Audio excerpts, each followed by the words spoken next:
பெரியோர்களே, சபை நிறைந்த தாய்மார்கள், தொழில் படித்த கலைவாணர்களே, எனது அருமை சகோதர சகோதரர்களே, வருங்கால மாணவ செல்வங்களே, வாலிபர் இளம் சிங்கங்களே, அதாவது இந்த தட்டாங்குளமான நகரத்திலே மக்களை காத்து ரட்சித்து என்றென்றைக்கும் கிருபையோடு கொலுவிருந்து வரக்கூடிய என் நம்பிகை அங்கையர்கண்ணி அகிலாண்ட கோடி பிரம்மாண்ட நாயகி அருள்மிகு என் தாயாகப்பட்ட வடகாசி அம்மன் திருவாலயம் இந்த ஆலயம். அது தாத்தாவுக்கு வேற ஒண்ணும் இல்ல. திடீர்னு வருதுன்னா அவர் இருக்க விரதம் அப்படி. அவருக்கு பிறகு அவர் 3 மாசம் குளியாம இருக்காரு. தாத்தாவுக்கு ஏற்கனவே தண்ணியில கண்டோம். தண்ணியில கண்டம்ன உடனே தாத்தா 3 மாசமா குளியாம இருக்காரு. தண்ணி பக்கத்திலே போகல. தாத்தாவை செக்கப் தான் கூட்டு போனோம். ஆமா 3 மாசம் குளியாம இருக்காரு. அதான் நல்ல டாக்டரை பாருமனே. தாத்தா ஏன் அப்படி இருக்காருன்னா, என்ன காரணம்? சுவாசியக்கார தண்ணியில கண்டம்னா குளிக்க தண்ணியில கண்டம் நினைச்சு இவர் குளிக்காம இருக்காரு. அவர் குளிக்க தண்ணியில இல்ல, குடிக்க தண்ணியில கண்டம்னார். அந்த 12 மணி தண்ணியில பிறகு அந்த பாட்டில தண்ணிய குறைக்க சொன்னதுக்கு இவர் குளிக்காம அலைதார். தண்ணியில கண்டம்னா விவரம் இல்லாம குளிக்காம அலைதார். பிறகு 3 மாசம் ஆச்சு. அப்போ விரதம் சாமி வரத்தானே செய்யும். அதான் நீ எந்த தண்ணிக்கிட்டையும் போக கூடாண்டிய. இப்ப அதான் பெரிய வாடா இருக்கு. பரவாயில்ல. அப்பேர்வட்ட இந்த வடகாசி அம்மனுடைய திருவாலயத்திலே கார்த்திகை மாதத்திலே அம்மாளுக்கு கொடை விழா பெரும் விழாவாகவே நடந்து வருகின்றது. ஏற்கனவே கார்த்திகை மாதம்னு சொன்னா வடக்குத்தி அம்மா வடகாசி அம்மா எல்லா அம்மாவும் ஒண்ணுதான். அந்த வடகாசி அம்மா வடக்குத்தி அம்மாவுக்கு எல்லாம் உகந்த மாசம் இந்த மாசம் தான். அப்பேர்வட்ட இந்த உகந்த மாதத்திலே அம்மனுடைய ஆலயத்திலே செவ்வாய்க்கிழமையை முன்னிட்டு சிறப்பான கொடை விழா நடந்து வருகின்றது. அப்பேர்வட்ட இந்த அம்மனுடைய திருவாலயத்தில் இன்றைக்கு ஒரு நேர நிகழ்ச்சிக்காக மட்டும் நாமல் 6 பேர்களையுமே நாமல் வில்லிசையை இங்கு வரவழைத்து உள்ளார்கள். நாமலை வரவழைத்த அனைவர்களுக்கும் அனைத்து அன்பு உள்ளத்திற்கும் நாங்கள் நன்றியை தெரிவித்துக் கொண்டு அதாவது எந்த ஒரு ஆலயத்திலேயுமே முதலாகவே வில்லிசை ஒன்று ஆரம்பிக்கிறோம்னு சொன்னா அது எந்த ஒரு கோவிலாக இருந்தாலும் எத்தனை பெரிய தெய்வமாக இருந்தாலும் அந்த ஆலயத்திலே முதலாகவே சாஸ்தாவினுடைய திருக்கதையைத்தான் முதலாவது ஆரம்பிக்கணும். ஏன் அவருக்கு பாடணும் தெரியுமா? இந்த அகில உலகத்திலே கலியுக தெய்வமாகவே வந்து பிறந்தவர் ஐயனார் ஒருவர் தான். அப்படின்னா நம்ம எல்லாம் தாய்க்கும் தந்தைக்கு வந்து பிறந்த சாதாரணப்பட்ட மானிட மனுக்கள். ஆனால் என் தருமன் ஞான சாஸ்தா அப்படி அல்ல. எப்படியோ ஹரிக்கும் சிவனுக்கும் ஆணுக்கும் அப்பாவுக்கும் பிறந்த பிள்ளை. அப்பேர்பட்ட ஹரிகரபுத்திரன் ஐயனார் வந்து பிறந்தாத்தான் அனைத்து தெய்வங்களுமே இந்த ஆலயத்துக்கு வருமாம். அப்படி இல்லை என்றால் அப்படி சாஸ்தா மட்டும் பிறக்கலைன்னு வைங்க, நடுவுக்குறிச்சி பாதையா போய் சங்கரங்கோயில் ரோட்டுக்கு அந்த பைபாஸ்ல வந்துட்டு அந்த பைபாஸ்ல வீட்டுக்கு போயிரும். கண்டிப்பா நம்ம ஊருக்குள்ள சாமி வரமாட்டாரு. அதனால சாஸ்தா பிறந்தாத்தான் சாமியே உள்ள வரும். பாத்துக்கோங்க, சகல தேவதையும் வரும். அதனால ஐயனுடைய திருக்கதையை சாஸ்திரத்துக்கு 4 வார்த்தையில் பிறவி செய்துவிட்டு சக்தி கொண்டு கொலுவிருக்கும் இந்த வடகாசி அம்மனுடைய திருப்புகளையே நாங்கள் பாட இருக்கிறோம். பாடும் பாட்டிலே பலது குச்சங்கள் இருந்தாலும் சொல் குச்சங்கள், இசை குச்சங்கள், கதை குச்சங்கள். எங்கள் கதையிலே பொருள் குச்சங்கள். சாரீர குச்சம் குறை இருந்தாலும் சரீர குச்சம் குறை இருந்தாலும் எங்கள் ஆட்கள் அடி தாளங்களில் ஒரு குறைகள் இருந்தாலும் ஒன்னு சொல் பின்னால் இருக்கலாம், பின்னு சொல் முன்னால் இருக்கலாம். அறிந்து பாடினாலும் அறியாமல் பாடினாலும் தெரிந்து பாடினாலும் நாங்கள் நாங்கள் தெரியாமல் பாடினாலும் எங்களுக்கு முன்பாகவே இந்த ஆலயத்திற்கும் இந்த ஊருக்கும் சரி எத்தனையோ பெரிய பெரிய புலவர்கள் பேரறிஞர்கள் கவிஞர்கள் எல்லாம் வந்து பாடி இருக்கலாம் ஆன போதிலும் அடியால் நான் ஒரு சிறு குழந்தை உங்கள் வீட்டு பிள்ளையாகிய நான் மாதவி என்னால் தெரிந்தளவு என் சிற்றறிவுக்கு எட்டியவாறே உங்கள் முன்னால் நான் பாடுகின்றேன். அதாவது ஒவ்வொரு புலவர்களுமே ஒவ்வொரு விதமாக பாடுவார்கள். ஒருவரை போலவே இன்னும் ஒருவர் பாட முடியாது. கற்றது கைமண்ணளவு கல்லாதது உலகளவு என்பார்கள். அந்த கல்விக்கு அதிபதி களவாணியே இன்னும் படிச்சிருக்கான்னு சொல்லுவாங்க. களவாணி இல்லப்பா, கலைவாணி. அவ பேரையும் நீ சொல்லல, குடமடிக்க வந்தியாக்கோ. களவாணி இல்ல, நான் கூட சின்ன வயசுல ஒரு காலத்துல அப்படித்தான் சொல்லிக்கிட்டு இருந்தேன். பிறகுதான் விவரமே தெரியும். பிறவே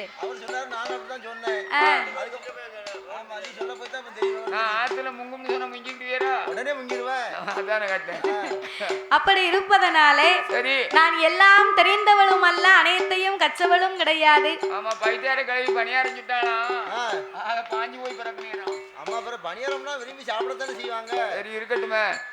ஆகையினாலே உங்கள் வீட்டு பிள்ளை தவறு செய்தால் அதனை எப்படி வீட்டிற்கு அழைத்து சென்று அன்போடு ஆதரிப்பீர்களோ அதுபோல் எங்கள் 6 பேர்களையுமே ஆதரிக்குமாறு கேட்டுக்கொள்கிறோம். யாருக்காவது கோவங்குவ வந்தா என்ன தாத்தாவை கூட்டு போங்க. எதுக்கு? அவர் என்னைக்கும் கண்ணாடி போட்டு வருவாரு. இன்னைக்கு பார்க்க கண்ணாடியை மறந்துட்டாரு. அதனால எந்த பிரச்சனையுமே கிடையாது. பம்பாய்க்கு போயிட்டு வரும்போது ட்ரெயின்ல பெருச்சாளி தூக்கிட்டு போயிட்டு கண்ணாடி பம்பாய்க்கு போயிட்டு வரும்போது ட்ரெயின்ல விட்டுட்டு வந்துட்டாரு. அதனால தாத்தாவை கூட்டு போய் நல்லா இன்னைக்கு கோயில போட்டாங்க பாரு அன்னதானம், அத மாதிரி நல்ல சாப்பாடை கொடுத்து சாயங்காலம் வரைக்கும் நல்லா தாத்தாவை போட்ட அடிங்க. உங்களுக்கு எவ்வளவு தொம்பு இருக்கோ அது வரைக்கும் தாத்தாவை வீட்டுக்கு அனுப்பும் போது மட்டும் சின்னதா ஒரு டானிக் பாட்டில் மட்டும் வாங்கி கொடுங்க. என்ன டானிக்? டாம் டாம் டானிக்கியா? டாம் டாம் டானிக் அவர் குடிக்க மாட்டார். அப்ப ரோக்கரா? ரோக்கரை யார் அடிக்க? அவருக்கு அலுப்பு தீரணும் பார்த்து அதுக்கு அவர் என்ன குடிக்க சொல்லுவாரு, திருப்பி சொன்னோம்னா கோவப்படுவாரு. அதனால தாத்தாவுக்கு அலுப்புக்கு ஒரு 18:48 மட்டும் 18:48 அப்படி சொல்லு. வேற வேண்டாம். அதனா கப்புன்னு இருக்கும். அதானே கப்புன்னு இருக்கும். போதனால இருக்கும். 6 பிள்ளையின் 100 உச்சங்கள் அடியாலை ஆதரிக்குமாறு கேட்டுக்கொள்கிறோம். சரிதான். பாதி மதி மான் மலவோ ஆமையா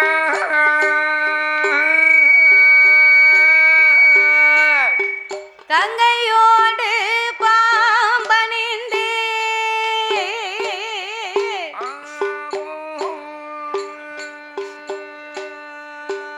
பார்வதியை மனம் புரிந்த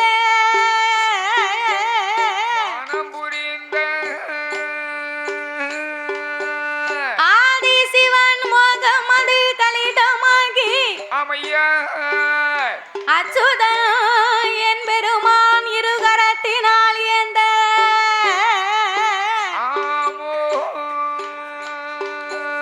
சோதி மணி விளக்கு ஒளிர்வு போல் 5 மைந்தர்கள் தோலினில் புனூல் இளங்க தோன்றி மேதினில் அரைக்கும் சிவனுக்கும் அறிகிற புத்திரனாகவே வந்து உதித்த தருமன் ஞான சாஸ்தாக்கள் யார் யாரெல்லாம் வந்து பிறந்தார் தெரியுமா? சாஸ்தா பிறந்தது பங்குனி மாதம் புதன்கிழமை உத்திர நட்சத்திர தண்டு பிறந்தார். அவர் பிறந்த கிரகம் என்ன தெரியுமா? பங்குனி மாதம் புதனது உத்திரம்.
நான் கொலை போடுங்க கம்முன்னு இருக்காவோ. அந்த அக்கா ஒரு அக்கா யாரு அந்த அக்கா கொலை ஓடுங்கன்னா அவனா கொலை ஓட மாட்டோம்க்கா, வேற ஆளை ஏவி விடுதாவோ. ஆமா ஞாபகம். அதெல்லாம் தாய்மார்களுக்கு கொலை போட தெரியாம இருக்காது. அப்படியா? எல்லாரும் அன்னதானத்தை சாப்பிட்டு வந்து அப்படியா மூசி போக மாட்டுக்கு. அப்படியா? பிறகு சாப்பாடுனா எப்படி ஏற்பாடு தெரியுமா? சாம்பாரு, அதுக்கு ஏத்த கூட்டு, அந்த வெங்காய பச்சடி மாதிரி ஒரு ஊறுகாய் வச்சிருந்தாங்க பாரு. அதெல்லாம் இருந்த ருசிய பார்த்தா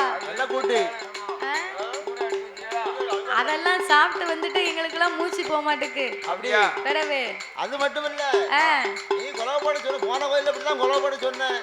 ஒரே ஒரு பாட்டி மட்டும் கொலை போட்டாங்க.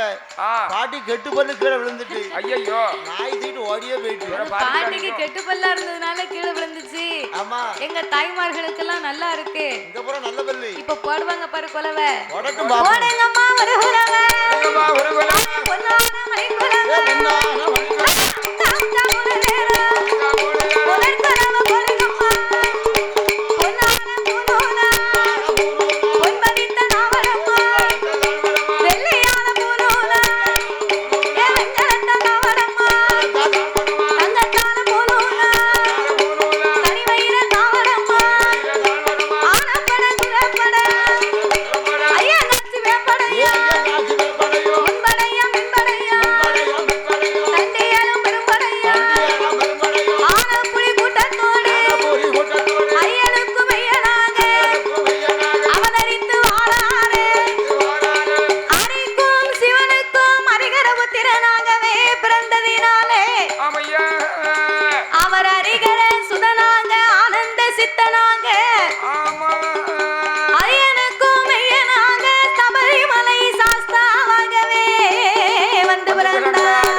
ஆமையா ஆண்டவனாகிய சாட்சாதி சிவபெருமானோடு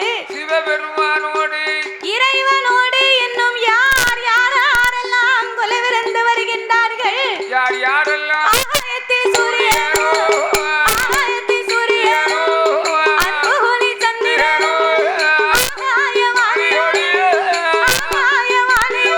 அன்னை கங்காதேவி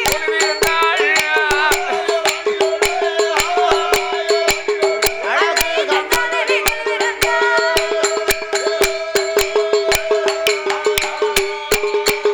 அங்கே கொலுவிருக்கும் நாளையில் கைலாச வாசலில் காரை கண்ட பகவானுக்கு தெய்வலோக ரம்பையர் திருநடனம் ஆடுவார். ரம்பை வருவார், நடனங்கள் ஆடுவார், ஊர்வசியா வருவார், உல்லாசமா பாடுவார், மேனகையா வருவார், மிருதங்கமும் போடுவார், சரஸ்வதி வருவார், சரஸ்வதி அம்மா சங்கீதங்கள் பாடுவார்.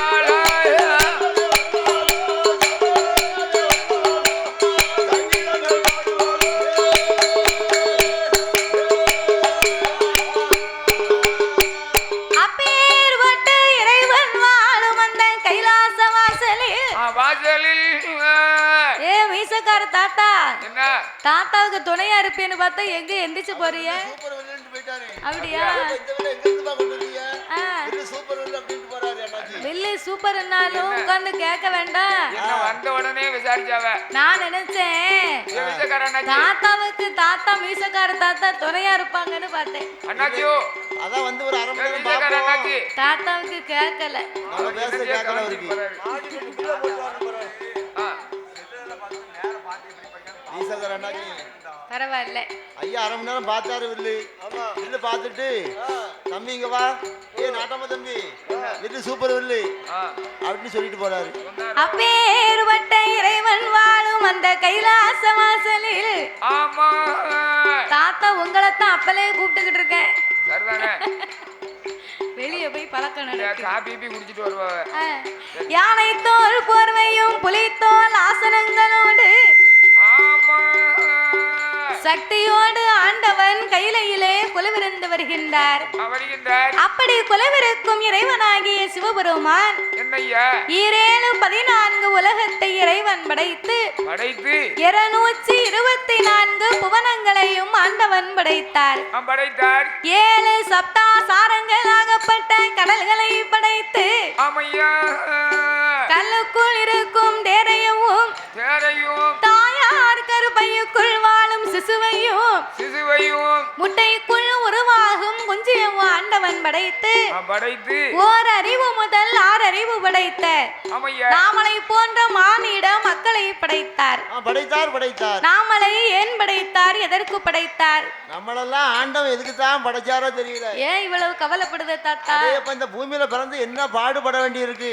பாடுபட்டாத்தானே நல்லா வயத்துக்கு சாப்பிடலாம். பூமியில பிறந்து வளர்ந்து 25 வயசு ஆயிட்டுனா ஒரு கல்யாணத்தை முடிச்சு வச்சிருந்தாங்க. கல்யாணம் முடிச்சு வச்ச உடனே சரி நம்ம வீட்டுக்காரி வந்த உடனே என்ன இதா எனக்கு சீலை வேணுங்க, சட்டை வேணுங்க, ஒரு சும்மாவா ஆமா சீப்பு வேணுங்க, பவுடர் வேணுங்க. சரி அதை உழைச்சி வாங்கி கொடுத்தாலும் அதுக்கு அடுத்து ஒரு குழந்தையாயிருது. சரிதானே குழந்தை அனுப்புற என்ன செய்ய முடியும்? என்னைய குழந்தைக்கு பால் டப்பா வாங்கி கொடுக்க வேண்டியிருக்கு. சரி வாரத்துக்கு 6 பால் டப்பா ஆகுது. ஆகுங்களா? உழைச்சி பால் டப்பாவுக்கு தான் போட வேண்டியிருக்கு. அப்போ பேசாம நீ கல்யாணம் முடிக்காம இருக்க வேண்டியதானே? இந்த விவரம் தெரிஞ்சுதான் முதல்ல கல்யாணம் முடிச்சுக்க மாட்டேன். இப்போ ஒண்ணும் கெட்டு போகல. ஆச்சி வேணா டைவர்ஸ் பண்ணிடுவோம். ஆச்சி நம்ம டைவர்ஸ் பண்ண முடியாது. பிறகு அவளை டைவர்ஸ் பண்ணோம்னா கஞ்சி இல்லாம அப்புறம் ரோட்ல தான் அலையணும். பிறகு பரவாயில்ல. ஆமா அதாவது சரி ஆண்டவன் மண் உலகிலே மனிதர்களை எல்லாம் ஏன் படைத்தார் தெரியுமா? எதற்காக? நாமல் அனைவர்களுமே இப்பூமியிலே ஒற்றுமையாக வாழ வேண்டும் என்று சரி ஆண்டவன் நாமளுக்காகத்தான் இந்த உலகத்தை படைத்தாராம். ஒற்றுமை இருக்கா? ஒற்றுமையாக வாழ வேண்டும் என்று படைத்தார். ஆனால் ஒற்றுமை எங்குமே இல்லை. ஏன் ஒத்துமை இல்ல? ஏன் ஒற்றுமை இல்லைன்னா ஒருவர் வாழ்வதை கண்டு இன்னும் ஒருவர் சந்தோஷப்படக்கூடிய மனநிலை யாருக்குமே கிடையாது. அந்த பக்குவம் இல்ல. நம்மளை விட நல்லா வாழ்ந்துட்டானே அப்படின்னு பொறாமைப்படுகிறோமே தவிர பரவாயில்ல நம்ம தான் நல்லா இல்ல அவங்களாவது நல்லா இருக்கட்டுமேன்னு நினைச்சாதான் நாட்டுக்குள்ள ஒற்றுமை வரும். அப்படி நினைக்காத வரைக்கும் ஒற்றுமையே வராது. மண் உலகில் வந்து தெய்வத்தினுடைய உருவத்தை நாமல் எல்லோருமே தெரிந்து கொள்ள வேண்டும் என்று சிவனுடைய வடிவத்திலே இதோ நின்று கொண்டிருக்கிறார்களே. நாமலை பெற்றெடுத்த தந்தையை படைத்தார். அம்மா சிவசக்தி இருக்காளே இந்த வடகாசி அம்மா அம்மாளுடைய வடிவத்திலே சபை நிறைய அமர்ந்து கொண்டிருக்கிறார் அல்லவா. நாமலை 10 மாதம் சுமந்து பெற்று எடுத்த தாய்மார்களை படைத்து சிவன் வடிவத்திலே ஆண்களையும் சக்தியின் வடிவத்திலே பெண்களையும் படைத்தார். ஆணென்றும் பெண்ணென்றும் ஆண்டவன் அகில உலகத்தை உண்டு பண்ணி நாமளுக்கெல்லாம் 6 அறிவை கொடுத்தார். 9 தத்துவத்தை படைத்தார். மனிதர்களுக்கு மட்டும்தான் ஆண்டவன் 6 அறிவை கொடுத்தார். 6 அறிவு யார் பயன்படுத்துதா? 6 அறிவுன்னா 6வது அறிவு நாமளுக்கு பகுத்தறிவை கொடுத்தார். எனக்கு தெரிஞ்ச அறிவு எங்க இருக்கு தெரியுமா? எங்க இருக்கு? 5 அறிவுல 5 அறிவு விழுது. ஆமா 5 அறிவு. குத்தாலத்துல 1 விழுது.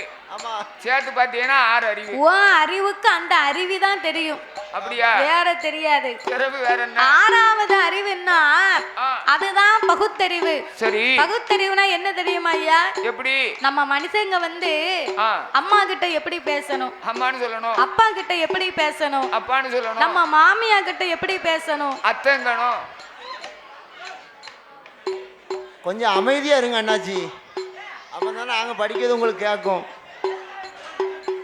அமைதியா உட்காருங்க. நம்ம அம்மா கிட்ட எப்படி பேசணும்? மாமியார் கிட்ட எப்படி பேசணும்? மாமியார அத்தங்கணும். குழந்தைய கிட்ட எப்படி பேசணும்? மதனி கிட்ட எப்படி பேசணும்? சரிதானே? அப்படின்னு சொல்லித்தான் ஆண்டவன் நாமளுக்கு பகுத்தறிவை கொடுத்தார். ஆனா இப்போ அப்படியா இருக்கு? எப்படி இருக்கு? இப்போ மதனி இருக்கும்போது ஒரு பேச்சு, மதனி இல்லையா ஒரு பேச்சு, குழந்தையா இருந்தா ஒரு பேச்சு, சகலப்பாடு இல்லைன்னா குழந்தையா கிட்ட ஒரு பேச்சு. ஆமா இப்ப அப்படி இருக்கு. ஆனா இந்த இறைவனாகிய பகவான் இந்த உலகத்து மக்களுக்கெல்லாம் இரவென்றும் பகல் என்றும் 2 நாளிகை உண்டு பண்ணினார். பகலெல்லாம் நாமளுக்கு ஓய்வில்லாத உழைப்பை கொடுத்தார். இரவு எல்லாம் ஓய்வெடுக்கக்கூடிய நித்திரை உறக்கத்தை கொடுத்து இப்படியாகவே படைத்த இறைவன் உலகத்தை படைத்தால் மட்டும் போராது, என்ன செய்ய வேண்டும்? பட்டினி இல்லாமல் படியிழக்க வேண்டும் என்று ஆண்டவன் எப்படி படியிழந்து வருகின்றார் தெரியுமா? எப்படி ஐயா? நாளை நல்ல தினை எடுத்து நாளை நல்ல தினை எடுத்து நாளை நல்ல தினை எடுத்து அவர் நாடு எங்கும் படியளந்தார். அவர் நாடு எங்கும் படியளந்தார்.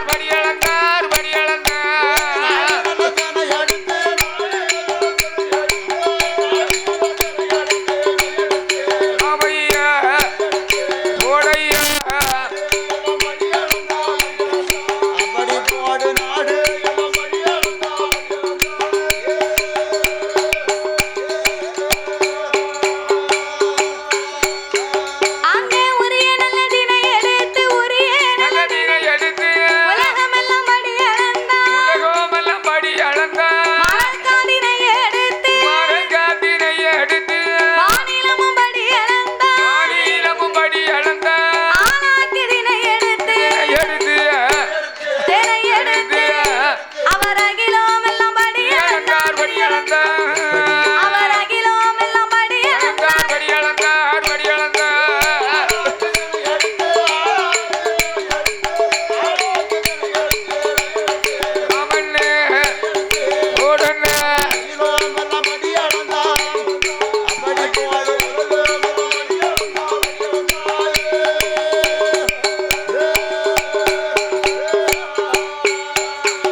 என்றால் இளைத்து வந்த ஈசனுக்கு இளநீரை கொடுத்து உண்ணுங்கோ உண்ணுமண்டு உபச்சாரம் செய்து களைப்பாரி இளைப்பாரி கையிலையிலே கொலுவிருந்து வருகின்றார்கள். அவெல்லாம் பொண்டாட்டியா?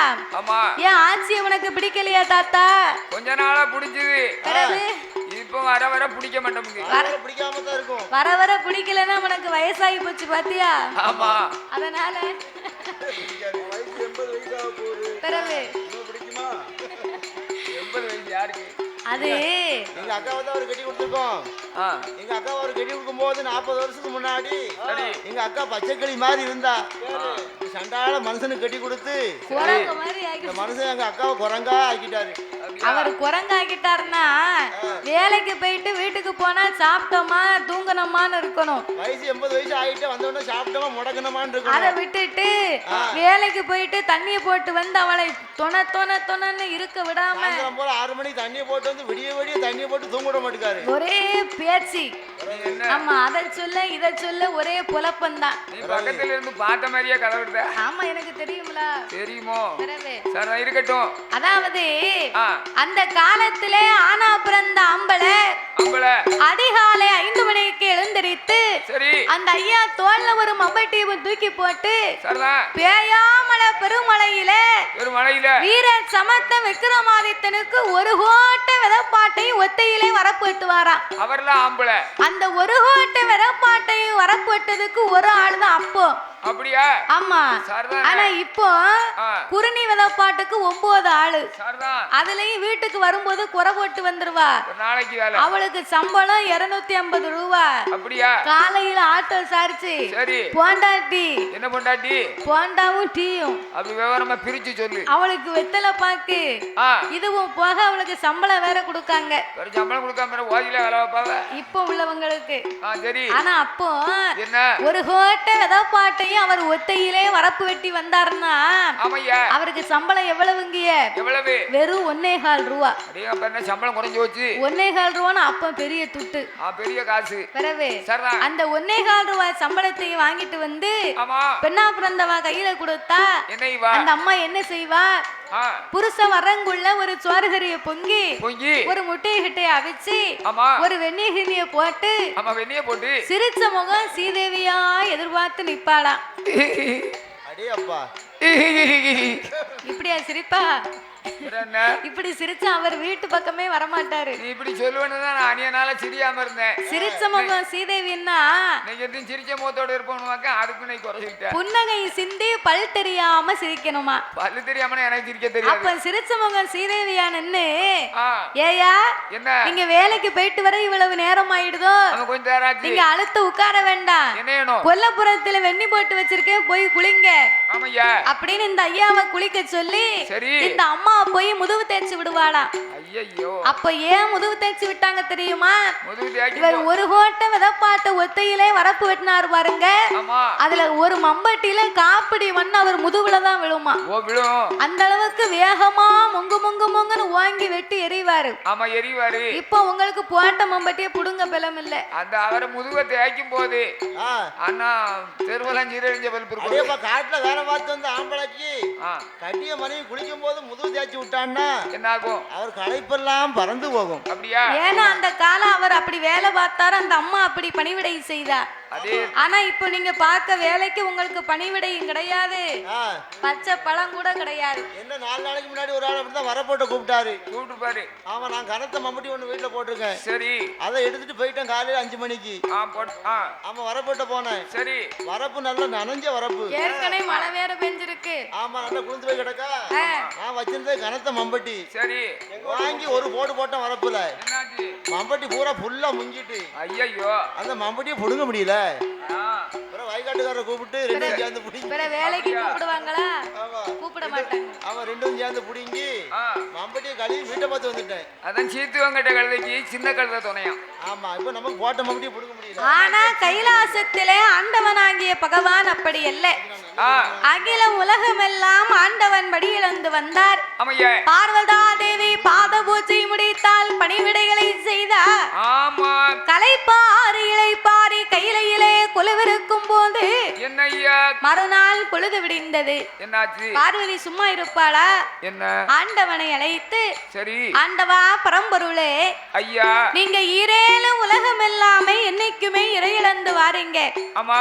இந்த உலகத்திலே உள்ள மக்கள் எல்லாமே யாரை வணங்கி வருகிறார்கள்?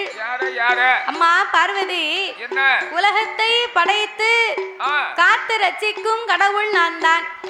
10 பொருளுக்கும் அர்த்தமாக இருக்கும் பகவான் என்னைத்தானம்மா எல்லாரும் வணங்குவாங்க. ஆண்டவா, 10 பொருளுக்கு அர்த்தமா இருக்கீங்கன்னா அப்படின்னா என்னய்யா? விவரம் சொல்லுங்க ஐயா. ஒன்றோ ஒன்றாண்டி சிவ உடைய வேணும் நான் தாண்டி. ஏம்மா ஒன்றோ ஒன்றாண்டி உடைய வேணும் நான் தாண்டி. தாயே இரண்டும் இரண்டாண்டி சிவ ஈஸ்வரேனும் நான் தாண்டி. தாயே மூணு மூணாண்டி முக்கனேனும் நான் தாண்டி.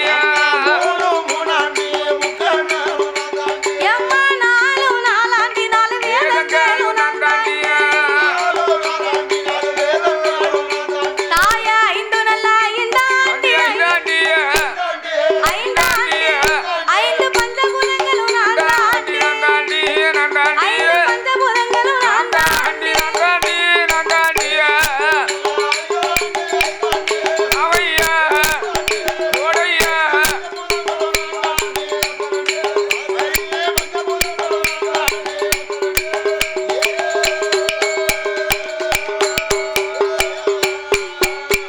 எம்மா ஆறு ஆறாண்டி அது சாஸ்திரமும் நான் தாண்டி.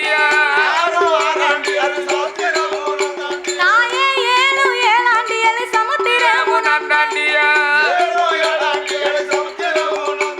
எம்மா எட்டு எட்டாண்டி எட்டு திசைகளும் நான் தாண்டி.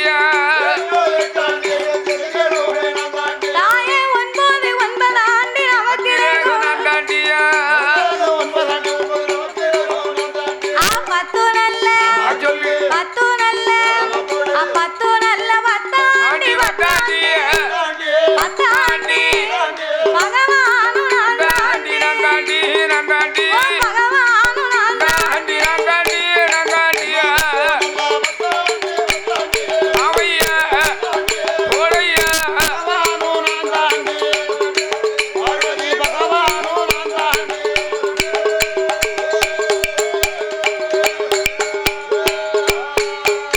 நானும் அசைந்தால் அசையும் அம்மா அகில இந்த உலகம் எல்லாம். நான் அகன்ற நகலும் அம்மா நான் படைத்த உலகம் எல்லாம். அடியேடி அம்மா பார்வதி இரவு நான் தான் பகலும் நான் இருளும் நான் தான் ஒளியும் நான். அடியே பார்வதி ஈரேழு 14 உலகத்திலேயும் சரி இரவும் நான் தான் பகலும் நான் தான். இருளும் நான் தான் ஒளியும் நான் தான். பூமியும் நான் தான் பூகம்பமும் நான் தான் பார்வதி.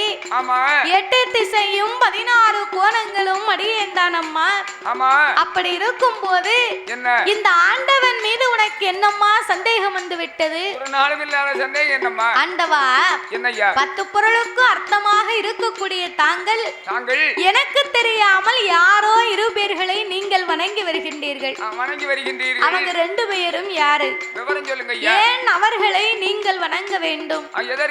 அம்மா பார்வதி, இந்த உலகத்தை நான் படைத்தேன், பாதுகாத்தேன், படி இழந்தேன். ஆனா இவர்களுக்கெல்லாம் இரவும் பகலும் மரணமானால் யாரால முடியும்? காலையிலே தோன்றும் கதிரவன், மாலையிலே தோன்றும் சந்திரன். சந்திரனும் சூரியனும் இல்லையானா சகல உலகத்துக்கும் ஒளியே கிடைக்காது.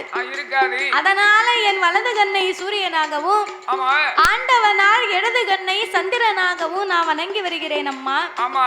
ஆண்டவா, அது எப்படி இறைவனுடைய 2 கண்களும் சந்திரன் சூரியனா இருக்க முடியும்?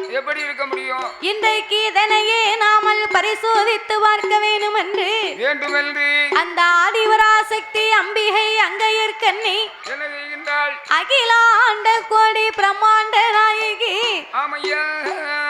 அந்த ஆண்டவனார் திருக்கண்களை மறைத்து ஆண்டவை வலது கண்ணு சந்திரமுன்னு சொல்லுகின்றாரே, அது எப்படி ஆண்டவன் கண்ணு சந்திரன் சூரியனா இருக்க முடியும்? எப்படி முடியும்? இவனுக்கு இந்த ஆண்டவனுடைய கண்ணை மறைத்து சரி சூரியன் வாராரா சந்திரன் வாராரான்னு நம்ம பாப்போமே. அப்படி என்று ஆதிசக்தி பார்வதியா ஆதிசக்தி பார்வதியா ஆண்டவனை பரிசோதிக்க ஈசனுக்கு தெரியா பின்னால ஓடி வந்து இருகரத்தை எடுப்பாள் இருகரத்தை எடுப்பாள் அந்த ஈசன் கண்ணை பொத்துவாளா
உலகமே இருட்டா இருந்தா நம்மளால எந்த வேலையும் பார்க்க முடியுமா ஐயா? ஒரு வேலையும் பார்க்க முடியாது. இருட்டுக்குள்ள எந்த வேலையுமே பார்க்க முடியாது. இருட்டுக்குள்ள ஒரே ஒரு வேலை மட்டும் பார்க்கலாம். என்ன?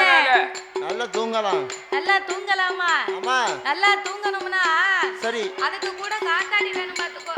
ஆமா காத்தாடி வேணும். உனக்கு மைக்கா வேணும். ஃபேன் போட்டா தான் தூங்க முடியும். அதாவது இருட்டுக்குள்ள கூட காத்தாடி இருந்தா தான் நமக்கு தூக்கமே வரும். இல்லனா கதகதன்னு இருக்கும். இல்லனா கசகசன்னு வரும். ஆமையா. சில பேருக்கு ஏசி இல்லாமலே இப்ப உறக்க வர மாட்டுக்கு. ஆமா ஏசில நான் கேக்க. பரவே. ஏசியே வேண்டாம் எனக்கு. அப்போ இரேல உலகமே இருள்மயமாக இருந்த உடனே சரி அப்பந்தான் இறைவனாகிய சிவபெருமான் பார்த்தார். என்ன செய்கிறார்? இந்த பார்வதிக்கு எவ்வளவு சொல்லியும் நம்ம மேல கொஞ்சம் கூட நம்பிக்கையே இல்லையே. இல்லையே. இப்பேர்வட்ட பார்வதி நம்ம இரு கண்களை மறைத்ததனால வேண்டுமானால் தாத்தா முகத்தை தாத்தா பல்ல பாத்துட்டான். பல்ல பார்க்காத மாதிரி என்ன கேக்கையா? தாத்தா சிரிச்சதும் பயந்து போயிட்டாங்க. தாத்தா பல்ல பார்க்க போய் அழுகுறான். தாத்தா பல்ல பார்க்காத ஏன் பாக்க நீ? பல்ல பார்த்தா அழுதுட்டான். அவன் ஒரு சாயலா திரும்ப நம்ம பத்தியா? ஆமா. திடீர்னு பல்ல பாத்துட்டான். பிறவே அதனால பதறிட்டான். அப்ப இந்த பார்வதா தேவிக்கு சரி இறைவனுக்கு இருக்கக்கூடிய 2 கண்கள் மட்டும்தானே இவளுக்கு தெரியும். தெரியும். சிவபெருமானுக்கு 3வது கண் நெற்றிக்கண் ஒண்ணு உண்டு. ஆமையா. அந்த நெற்றிக்கண் மகிமையை திறந்து காட்ட வேணும் என்று ஆண்டவன் பகவான் ஆண்டவன் பகவான் ஆதிசக்தி முன்னாள் உச்சி கண்ணை திறப்பார். உச்சி கண்ணை இந்த உலகில் ஒளி கொடுப்பார்.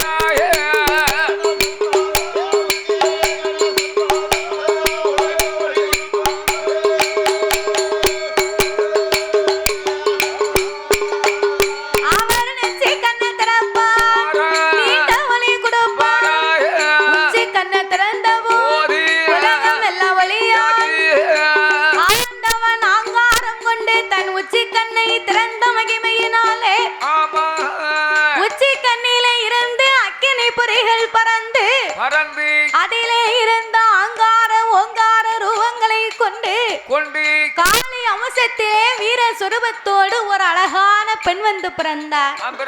ஆண்டவன் அப்பெண்ணை வரவழைத்து ஆட வேண்டாம் பாட வேண்டாம் ஆதாளி போட வேண்டாம் உச்சி கண்ணிலே நீ காளி அம்சங்களாக பிறந்ததினாலே உலக சக்தி உச்சி நீ மாகாளி அம்மா உன் பெயர் என்று உன்னுடைய பேர் என்று உச்சி கண்ணிலே பிறந்ததுனாலதான் அம்மாவுக்கு உச்சி மாகாளின்னு பேரு. அப்படி பேரு பேரு. அப்ப வரம் கொடுத்து அவளை வடக்கு வாசல் கோட்டையிலே அமர வைக்க ஆண்டவே ஆங்காரம் கொண்டு தன் அங்கத்தை அடக்கி ஒடுக்கி கண்ணை திறந்தார் பாருங்க.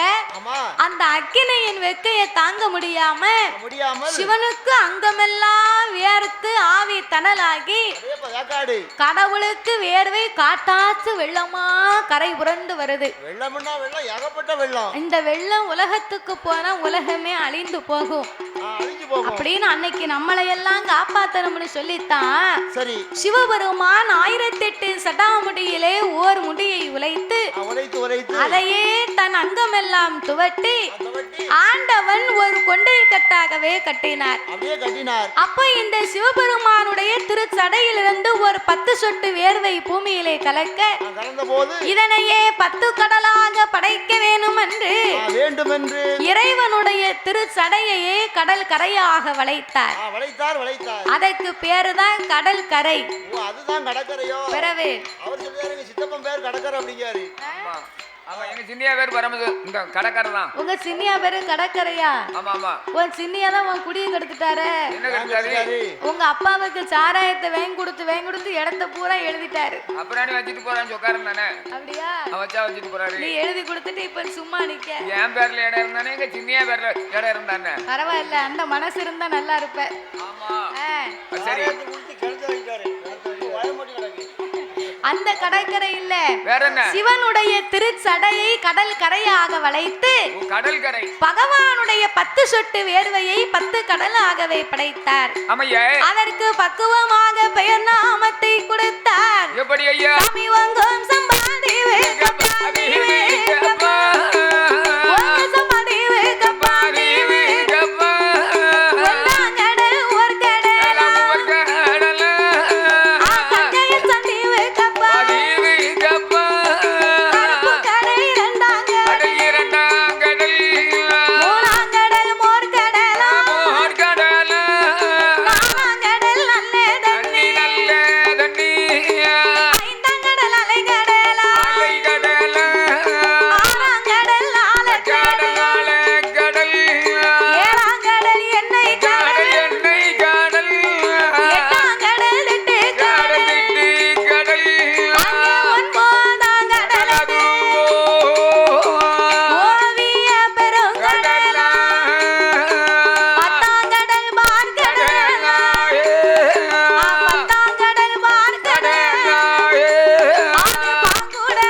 வர்ண பாறை.